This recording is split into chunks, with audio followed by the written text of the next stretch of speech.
ইয়ারেটরের ব্যবহারের পরে যে মাছের যে অন্যান্য রোগ ব্যাধি যে হয় সেটা কি আপনি কোনো দেখছেন ইয়ারেটর লাগানোর পরে? না, কোনো রোগ বালাই আসে না। একবার সুস্থ থাকে মাছ, সবসময় খেলাধুলা করে মাছ খুব ভালো থাকে। আচ্ছা, খাবার কি ঠিক মতো খায় মাছ? খাবার খায় মানে 5 আনার বারে 16 আনা জায়গা 18 আনা খাবার খায়। তাহলে কি মাছের গ্রোথ কি ভালো হয় নাকি? ভালো হয়, ভালো হয়, মাছ সুস্থ থাকে মানে মাছের। আসসালামু আলাইকুম, আমাদের ভিডিওতে আপনাদের স্বাগতম। আজ আমরা শাহজাহানপুর এলাকার শাহজাপুর চারমাথায় আলমগীর ভাইয়ের পুকুরে এসেছি। তো উনি আমাদের কাছ থেকে একটি ডাবল স্পিড এয়ারটন নিয়েছিলেন। তো আমরা আজকে আসলে অনেকদিন পরে এসেছি যে উনি ডাবল স্পিড এয়ারটন নেওয়ার পরে উনি কি উপকার পেয়েছেন সেটা জানার জন্য।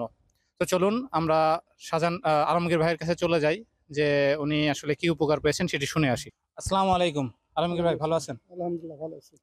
আচ্ছা ভাই, আজকে আমরা আসলে আসছিলাম যে আপনার যে ডাবল স্পিড তো নিয়েছেন, আপনি কতদিন আগে ডাবল স্পিডটা নিয়েছিলেন?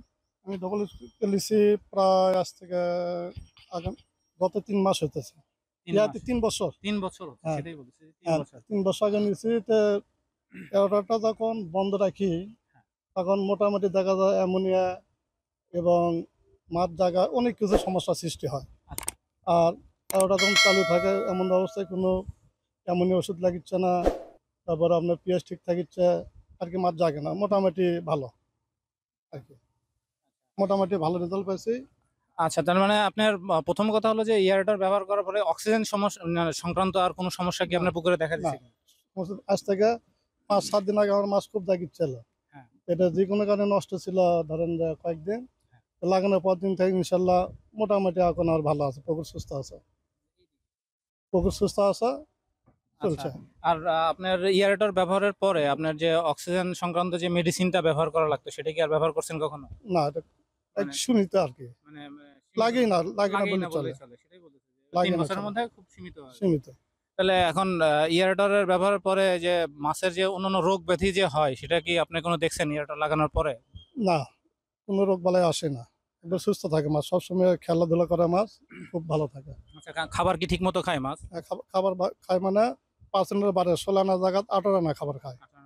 তাহলে কি মাছের গ্রোথ কি ভালো হয় নাকি? ভালো হয়, ভালো হয়, মাছ সুস্থ থাকে, মানে মাছের মানে আগে রোগ ইয়ারটার মুক্ত থাকে। আচ্ছা, ইয়ারটার যখন আপনি ব্যবহার করেননি তখন মাছের গ্রোথ কতদিনে আসতো আর ইয়ারটার ব্যবহারের পরে কতদিনে আসতেছে, এটা কি কোনো? হ্যাঁ, অবশ্যই। এগারোটা থাকলে আপনার ধরেন যে মাছটা লাগে হচ্ছে 7 মাস 8 মাস, সেটা 6 মাসে 5.5 মাসে সম্ভব সাড়ে যে পাঁচ মাসে অতটুকু মানে গ্রোথ আসছে।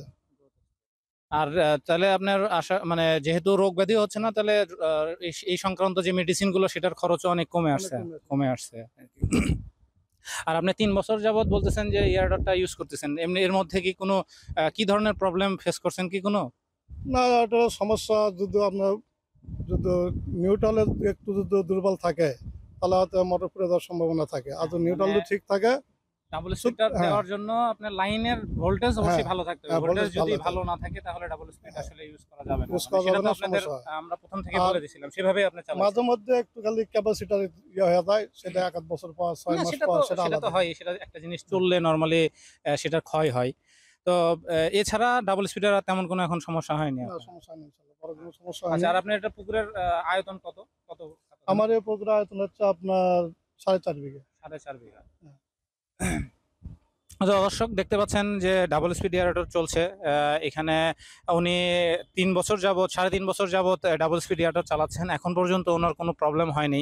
তো আসলে ডাবল স্পিড একটা মেশিনের মতো, এই মেশিনটি আপনাকে আহ, উম, একটা নির্দিষ্ট নিয়মের মধ্যেই চালাতে হবে। যেমন আপনি মোটরসাইকেল কিনলে সেটিকে যত্ন করেন, এয়ারেটরও আপনি যদি যত্ন করেন তাহলে কিন্তু সেটি আপনাকে অনেক দিন যাবত সাপোর্ট। তো একটা এয়ারেটর থেকে ভালো সাপোর্ট পাওয়ার জন্য এয়ারটর চালানোর কিছু নিয়ম কানুন আছে। তো আলমগীর ভাই, আপনি এটা কতক্ষণ একটানা কতক্ষণ চালাতেন? আমি একটা না, এটা 6 ঘন্টা চালাই, 1 ঘন্টা চালাই, 4 ঘন্টা চালাই, চার সমস্যা ঘন্টা নেই। চালান? ছয় আচ্ছা। ঘন্টা চালাই। হ্যাঁ, 6 ঘন্টা চালায়, তার মানে 6 ঘন্টার বেশি তো কখনোই চালান নাই, প্রয়োজন পড়ে নাই আর কি, প্রয়োজন পড়ে নাই। তো এটাই আর কি যে আমরা নর্মালি আমরা বলে থাকি যে সবচেয়ে বেটার ব্যবহার হলো 4 ঘন্টা আপনি চালাবেন, 1-2 ঘন্টা রেস্ট দিবেন, আবার যদি 4 ঘন্টা চালানো লাগে আবার চালাবেন, কোনো সমস্যা নাই। আর চালানোর সময় অবশ্যই কারেন্টের ভোল্টেজ ঠিক আছে কিনা এটা একটু দেখবেন, কারণ একটা ইনভার্টারের প্রচুর মানে খরচ তো কম নয়। তো এটি যদি আপনার কোনো কারণে নষ্ট হয়ে যায় আপনারও হ্যাসেল, ঠিক করা অনেক ঝামেলা হয়। তো সেই কারণে এয়ারটারটা আমরা ব্যবহার করার সময় একটু খেয়াল রাখবো যে আমাদের লাইনের আসলে ভোল্টেজ ঠিক আছে কিনা। আর এয়ারটর তো আপনারা দেখতেই পাচ্ছেন কিরকম চলছে, আর ঢেউগুলো দেখেন আসলে পুকুরের মানে মাঝখান থেকে একদম কিনার পর্যন্ত ঢেউ চলে যায়। তো এ, পুরো পুকুরে, হ্যাঁ পুরো পুকুরে নর্মালি এই এয়ারটর ব্যবহার করলে আপনার এই পুকুরে কচুরি পানা বলেন বা আর যে কোনো ধরনের ময়লা সেগুলো যদি মাঝখানেও থাকে সেটি ধারে চলে আসবে, পুকুরে থাকবে না। তো ডাবল স্পিড এয়ারটর আসলে এটার ক্ষমতা কিরকম সেটা একটু আমরা বলে নিই। ডাবল স্পিড এয়ারটর আপনার ঘন্টায় 4.5 থেকে 5 কেজি অক্সিজেন প্রডিউস করতে পারে। এটি আপনার 2.5 থেকে 3 একর মানে 250 থেকে 300% জায়গায় আপনি ব্যবহার করতে পারবেন। তো ডাবল স্পিড যেহেতু উনি ব্যবহার করছেন, আশা করছি আমরা 4-5 বছর উনি অনায়াসে ব্যবহার করতে পারবেন। তো অনেকেই হয়তো ডাবল স্পিড এয়ারটরের অনেক বেশি খরচ এটা মনে করেন, কিন্তু আসলে যখন আপনি একটা মেশিন 4 বছর 5 বছর ইউজ করবেন তখন কিন্তু সেই খরচটা অনেক কমে আসে। তো আহ, ধন্যবাদ আলমগীর ভাই আমাদের সময় দেওয়ার জন্য। তো আপনাকে হয়তো এরপরেও অন্য কোনো সময় এসে আবার বিরক্ত করব। তো দর্শক, আপনাদের যদি ইয়ারটা সম্পর্কে কোনো কিছু জানার থাকে তাহলে অবশ্যই কমেন্ট করে জানাবেন, এবং স্ক্রিনে আমাদের নাম্বার দেওয়া থাকবে, নাম্বারে ফোন করবেন। আর আমাদের কাছে ডাবল স্পিড নয়, ডাবল স্পিড ছাড়াও আরও অনেক ইয়ারটার আছে, যেমন পুশ ওয়েভ, সার্স, floating ball, floating pump, 4 paddle, 6 paddle, jet aerator. তো যে কোনো ইয়ারটর নিতেই স্ক্রিনে দেওয়া নাম্বারে যোগাযোগ করবেন। আর এই ভিডিওটি যদি আপনাদের উপকারে এসে থাকে তাহলে অবশ্যই চ্যানেলটি সাবস্ক্রাইব করবেন এবং লাইক দিবেন আর বেল বাটনটি বাজিয়ে দিবেন। আজকে এই পর্যন্তই। অন্য কোনো ভিডিওতে অন্য কোনো দিন আবার দেখা হবে। আসসালামু আলাইকুম।